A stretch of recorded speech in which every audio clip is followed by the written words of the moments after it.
Hey guys, मैं सत्यम तिवारी स्वागत करता हूं आपका अपने यूट्यूब चैनल अंश 5G अकेडमी में। कैसे हैं आप सब? आई होप आप सब सुरक्षित होंगे, सेफ होंगे तथा अपने घर में आराम से होंगे, कुशल से होंगे।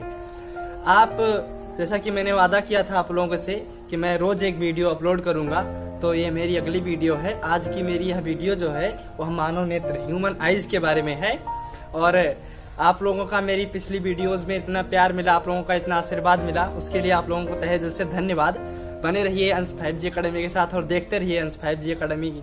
और यदि हमारी वीडियो आप लोगों के लिए किसी भी प्रकार से लाभप्रद साबित हो रही है तो कृपया यार हमारे चैनल को लाइक कर दीजिए, सब्सक्राइब कर दीजिए तथा शेयर कर दीजिए, ताकि हम आगे की वीडियो बनाने के लिए मोटिव होते रहें, हमारा उत्साह जो है बढ़ता रहे। धन्यवाद। चलिए आइए शुरू करते हैं।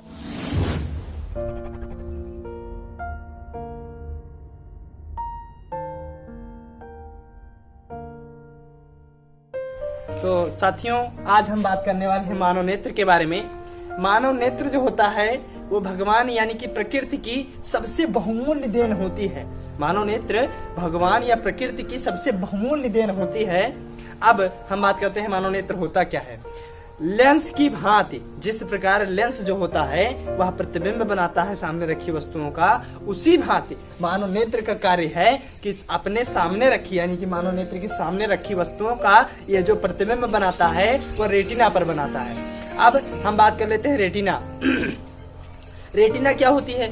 रेटिना हमारी जो होती है वो एक संवेदनशील पर्दा होता है। एक संवेदनशील पर्दा होता है जिसका कार्य यह होता है कि जो प्रतिबिंब रेटिना पर बने उसको वह मस्तिष्क तक पहुंचाए, यानी कि वो मस्तिष्क को यह एहसास दिलाए कि तुम्हारे सामने यह वस्तु रखी है।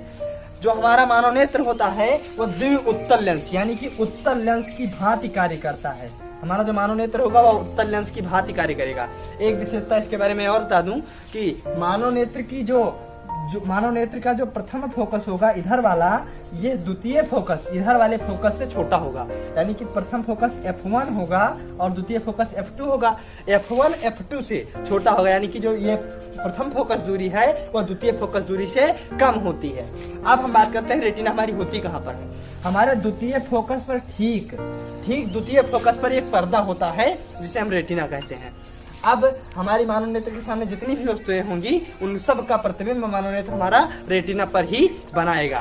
तो चलिए अब हम आगे की बात करते हैं। तो अब हम बात कर लेते हैं नेत्र लेंस में प्रतिबिंब बनता कैसे है, यानी कि लेंस जो हमारा नेत्र होता है इसमें प्रतिबिंब किस प्रकार से बनता है। सपोज कीजिए हमारी जो यह वस्तु है, यह जो हमारा नेत्र लेंस है, इसके सामने कोई वस्तु रखी है, तो यहाँ से मुख्य अक्ष के समांतर जाने वाली प्रकाश की जो किरण है वो दर्पण मतलब लेंस में, चूंकि यह उत्तल लेंस है इसलिए यह मुख्य अक्ष की ओर मोड़ देगा और मुख्य फोकस से होकर गुजार देगा।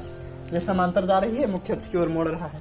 जो प्रकाशिक केंद्र से होकर जाने वाली रेखाएं हैं वह बिना विचलित हुए, बिना अपवर्तित हुए सीधा निकल जा रही है। ये देखिए, तो हमारा जो चारों रेखाएं हैं उनका जो कटान बिंदु है वो यही मिला है, तो हमारा प्रतिबिंब जो होगा वो यही बनेगा।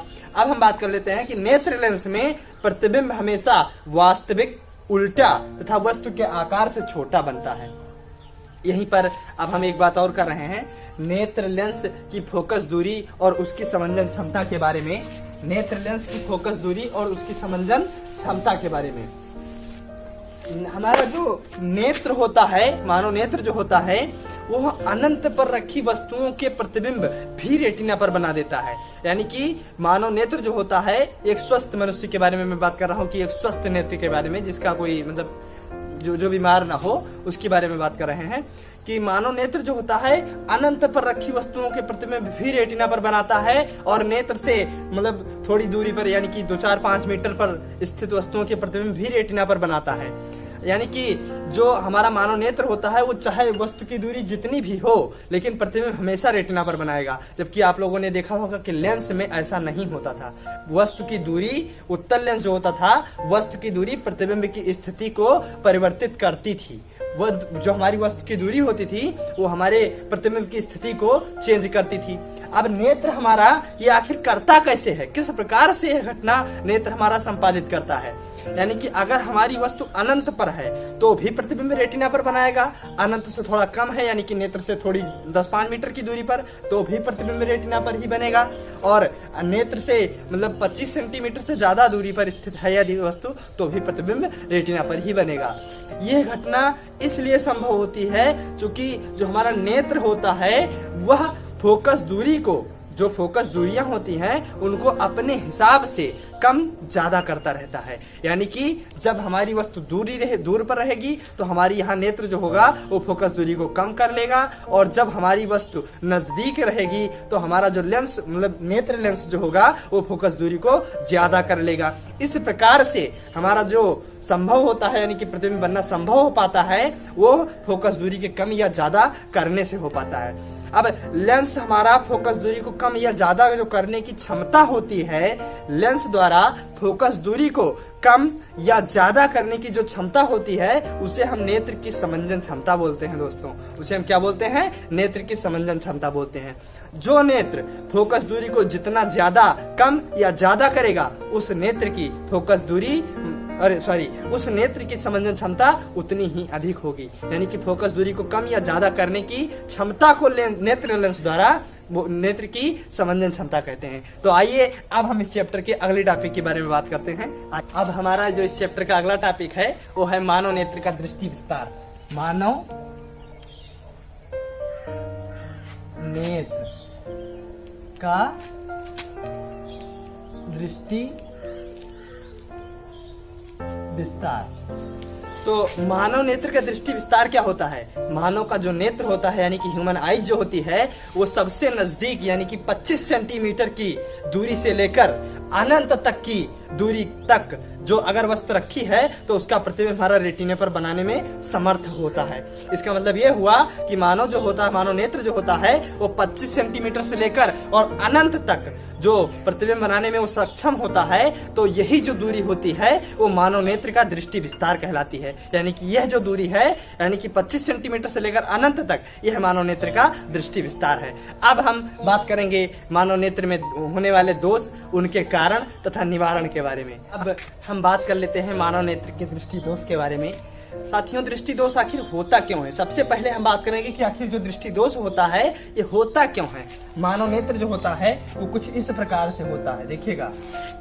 अब चूंकि हम बहुत सही, चूंकि चित्रकार तो हम है नहीं, हम चित्रकार है नहीं, इसलिए हम फिगर जो है अच्छे से ड्रा कर नहीं पाएंगे। तो मानव नेत्र कुछ इस प्रकार से हम मान लेते हैं कि कुछ इस प्रकार से होता है मानव नेत्र। ये इस प्रकार से मान लेते हैं यहाँ पर।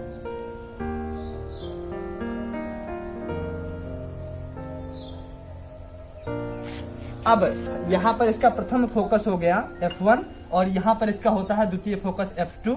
यहाँ पर इसकी होती है रेटिना। कहाँ पर होती है? रेटिना यहाँ पर होती है। जैसा कि हम जानते हैं कि मानव नेत्र जो होता है वो प्रतिबिंब हमारा रेटिना पर ही बनाता है। तो अब दोष क्यों उत्पन्न होता है? दृष्टि दोष क्यों उत्पन्न होता है? जो हमारा ये नेत्र का गोलक है यानी कि हमारे लेंस, जो हमारी कार्निया लेंस वगैरह नेत्र में जो भी पाया जाता हो, क्योंकि हम बायोलॉजी तो पढ़ा नहीं रहे हैं और ना हम नेत्र के बारे में इतना विशेष जो आंख के अंदर क्या क्या है इसके बारे में ज्यादा जानते नहीं है।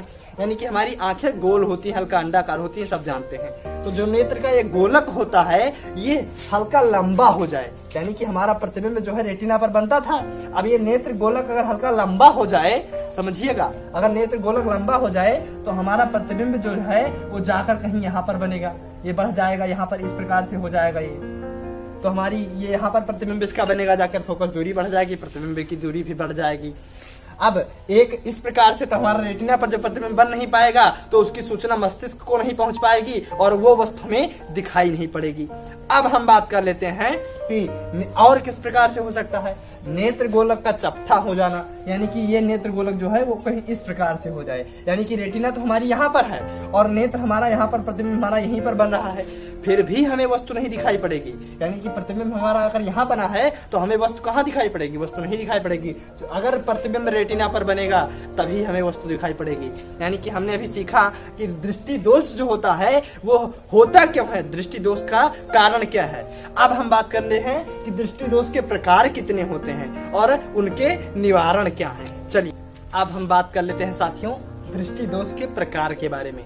दृष्टि दोष जो होता है वो मुख्यतः 3 प्रकार का होता है। दृष्टि दोष 3 प्रकार का होता है। पहला दूर दृष्टि दोष, जब हमें दूर की वस्तुएं ना दिखाई दें। दूसरा निकट दृष्टि दोष, जब हमें क्षमा चाहता हूँ, दूर दृष्टि दोष जब हमें निकट की वस्तुएं ना दिखाई दें, और निकट दृष्टि दोष जब हमें दूर की ना दिखाई दें। और एक होता है जरा दृष्टि दोष, अभी बात करते हैं। तो 3 प्रकार का दृष्टि दोष होता है हमारा। तो सबसे पहले हम बात करते हैं निकट दृष्टि दोष के बारे में कि निकट दृष्टि दोष क्या होता है। जब मतलब हम इसको ट्रिक से याद रखेंगे कि जिसमें दोष होगा वहीं की वस्तुएं हमें दिखाई देंगी। इसका मतलब कि अगर निकट दृष्टि दोष है तो हमें निकट की वस्तुएं दिखाई देंगी परंतु दूर की वस्तुएं नहीं दिखाई देंगी। अगर हमें निकट दृष्टि दोष है तो हमें निकट की वस्तुएं दिखाई देंगी परंतु दूर की वस्तुएं नहीं दिखाई देंगी। अब अगर हमें दूर दृष्टि दोष है तो हमें दूर की वस्तुएं दिखाई देंगी परंतु निकट की वस्तुएं नहीं दिखाई देंगी। अब अभी जरा दृष्टि दोष के बारे में बात करते हैं। सबसे पहले हम बात कर लेते हैं कि निकट दृष्टि दोष और दूर दृष्टि दोष के कारण के बारे में। तो हमारा जो निकट दृष्टि दोष होता है वो नेत्र गोलक के लंबा हो जाने के कारण होता है। क्योंकि हमारा जो निकट दृष्टि दोष इस प्रकार से कहीं होगा, देखिएगा इस प्रकार से कहीं,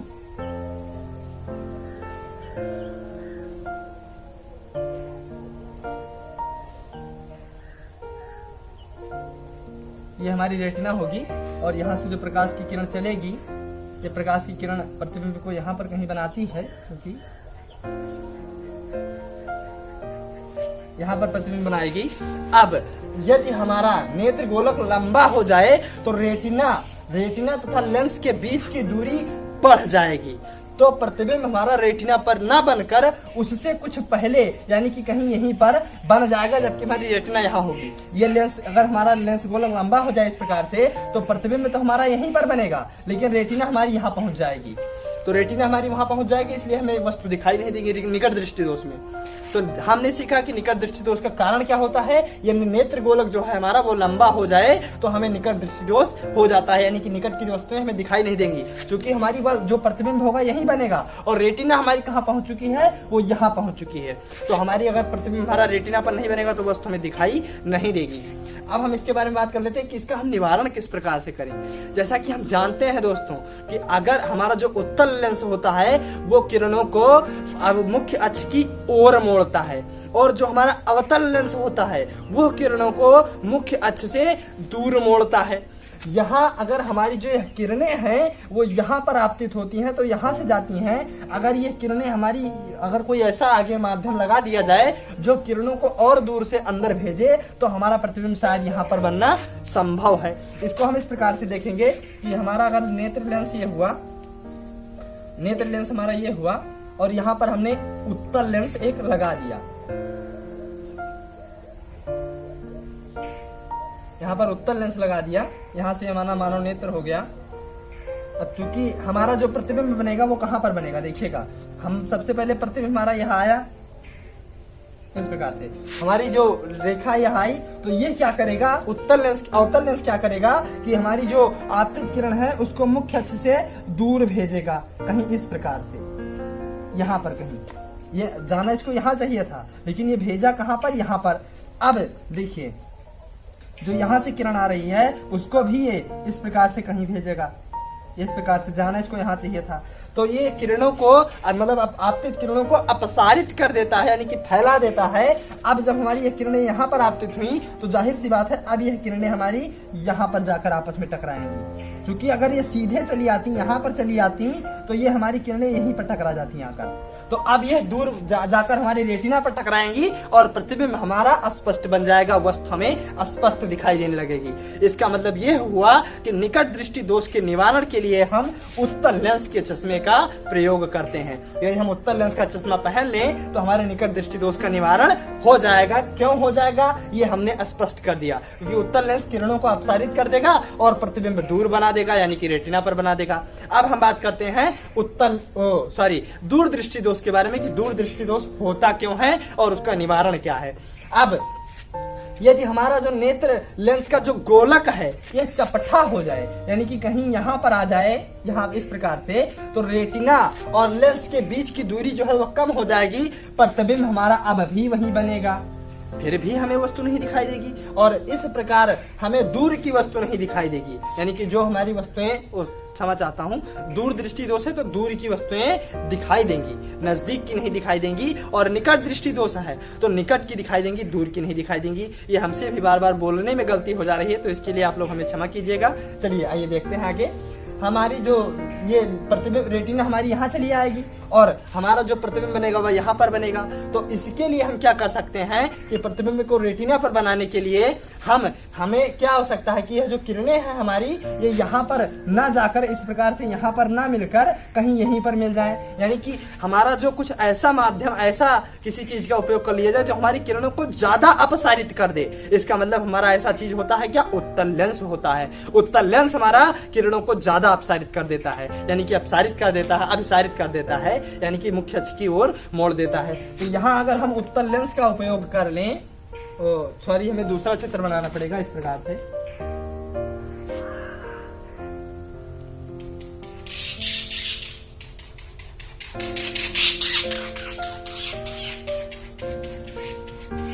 तो ये हमारा क्या करेगा कि किरणों को हल्का मोड़ देगा, यानी कि यहाँ भेज देगा। ये किरणों को हमारी यहाँ भेज देगा।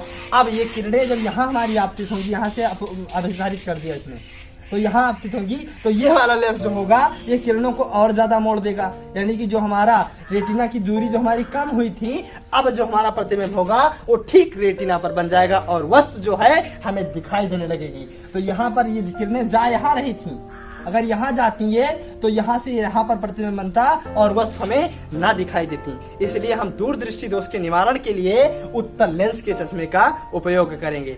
हमने पढ़ा निकट दृष्टि दोष और दूर दृष्टि दोष होता क्या है, निकट दृष्टि दोष और दूर दृष्टि दोष होने का कारण क्या है, और निकट दृष्टि दोष और दूर दृष्टि दोष के निवारण के लिए हम क्या कर सकते हैं। निकट दृष्टि दोष के लिए हम अवतल लेंस का, और दूर दृष्टि दोष के लिए हम उत्तल लेंस के चश्मे का उपयोग करें तो हमारे ये दोष जो है खत्म हो जाएंगे। अब हम बात कर लेते हैं जरा दृष्टि दोष की। जैसा कि हमारे इस चैप्टर के जो अगली टॉपिक है वो है जरा दृष्टि दोष। अब हम बात करने वाले हैं कि जरा दृष्टि दोष क्या होता है। हमने पढ़ा निकट दृष्टि दोष क्या होता है, दूर दृष्टि दोष क्या होता है, उनके कारण तथा उनके निवारण क्या है, हमने अभी पढ़ा। अब हम बात करने वाले हैं इसके दूर दृष्टि दोष, दृष्टि दोष के प्रकार में तीसरे टॉपिक की, यानी कि जरा दृष्टि दोष की। जरा दृष्टि दोष होता क्या है साथियों, समझिएगा। हमारा जो नेत्र होता है वो न्यूनतम बिंदु और अधिकतम बिंदु यानी कि अनंत तक प्रतिबिंब बनाने में किस प्रकार से सक्षम होता था, अपनी समंजन क्षमता के कारण। समंजन क्षमता क्या होती थी, नेत्र लेंस की फोकस दूरी को कम या ज्यादा करने की क्षमता को हम समंजन क्षमता कहते थे। यानी कि नेत्र लेंस जो होता है अपनी समंजन क्षमता के कारण नजदीक की वस्तुओं का प्रतिबिंब भी तथा दूर की वस्तुओं का प्रतिबिंब भी रेटिना पर बनाता था। यदि लेंस की यह क्षमता कम हो जाए, यदि हमारे लेंस की जो समंजन क्षमता है यह कम हो जाए और नेत्र लेंस जो है हल्का कठोर हो जाए, तो इस प्रकार के दोष को हम जरा दृष्टि दोष कहते हैं। ये दोष अधिकतर वृद्ध व्यक्तियों में होता है। ये दोष अधिकतर वृद्ध व्यक्तियों में होता है। किस प्रकार के दोष को, यदि नेत्र लेंस की समंजन क्षमता कम हो जाए तो हमें जरा दृष्टि दोष हो जाता है, और इस दोष को, यह दोष जो है अधिकतर वृद्ध व्यक्तियों में होता है। इस दोष के निवारण के लिए हम दूर दृष्टि दोष की भांति उत्तल लेंस का ही प्रयोग करेंगे। इस दोष के निवारण के लिए हम दूर दृष्टि दोष की भांति उत्तल लेंस का ही प्रयोग करेंगे। अब हम बात कर लेते हैं इस चैप्टर के अगली टॉपिक की, जो है हमारी अबिंदुकता। क्या है, अबिंदुकता। सॉरी,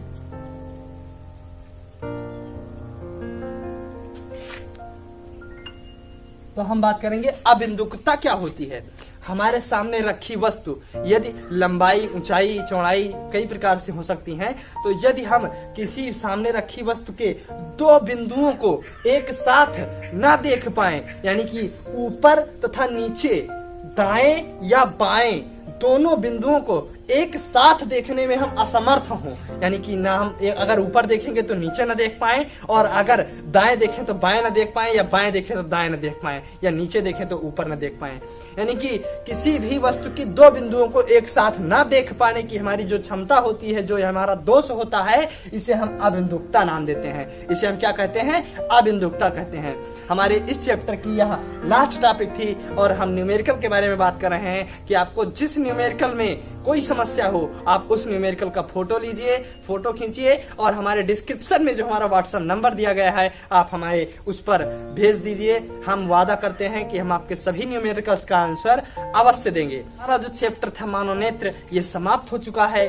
अब हम अगला चैप्टर जो पढ़ाएंगे वो प्रकाशिक यंत्र पढ़ाएंगे कि प्रकाशिक यंत्र क्या होता है, यानी कि सूक्ष्मदर्शी और दूरदर्शी के बारे में हमारा जो अगला चैप्टर होगा वो सूक्ष्मदर्शी और दूरदर्शी के बारे में होगा। एक बार फिर मैं आप सभी लोगों का तहे दिल से धन्यवाद देना चाहता हूं, क्योंकि आप लोगों का इतना प्यार, इतना दुलार मुझे मिला, इतना आशीर्वाद मिला, जिस वजह से मैं आज वीडियो बनाने, कंटिन्यू वीडियो बनाने में सक्षम हो पा रहा हूं। तो अगर आप लोग हमारे चैनल को, हमारे द्वारा बनाई गई वीडियो को पसंद करते हैं तो कृपया हमारे चैनल को सब्सक्राइब कर दीजिए, लाइक कर दीजिए और शेयर कर दीजिए। और आगे की वीडियो देखने के लिए बने रहिए अंश 5G अकेडमी के साथ। धन्यवाद।